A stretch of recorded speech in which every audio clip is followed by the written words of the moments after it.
સુરતમાં gas refilling કૌભાંડનો પર્દાફાશ થયો। ગેસ રિફિલિંગ કરનાર પારસ ગુર્જરની ધરપકડ। અલગ અલગ ગેસ સિલિન્ડરમાંથી રિફિલિંગ કરવામાં આવતું હતું। આરોપી પાસેથી 50થી વધુ ગેસની બોટલ કબજે કરાઈ છે।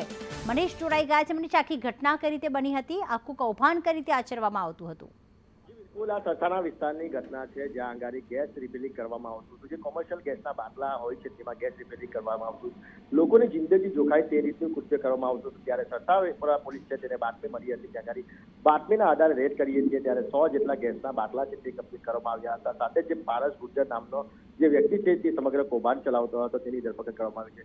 મહત્વની વાત એ છે કે સુરત શહેરમાં જે કહેવાય કે પહેલા કાપોદ્રા વિસ્તારમાં આ રીતનું ગેસ રિફિલિંગનું કૌભાંડ ઝડપાયું હતું। ત્યારે કતારગામ વિસ્તારમાં પણ થોડા મહિના અગાઉ ગેરકાયદેસર ગેસ રિફિલિંગ કરતી વખતે જે ગેસનો બાટલામાં જે બ્લાસ્ટ થયો હતો તેનામાં 5 જેટલા ઇસમો ઘાયલ થયા હતા અને 2 જેટલા ઇસમોના મોત થયા હતા। ત્યારે એ બાબતને લઈને પોલીસ હરકતમાં આવી છે અને વધુ એક વાર જે કહેવાય કે સતારા વિસ્તારમાંથી આ રીતના ગેસ રિફિલિંગનું કૌભાંડ છે તે ઝડપી પાડવામાં આવ્યું છે અને પોલીસ દ્વારા વધુ તપાસ હાથ ધરવામાં આવી રહી છે।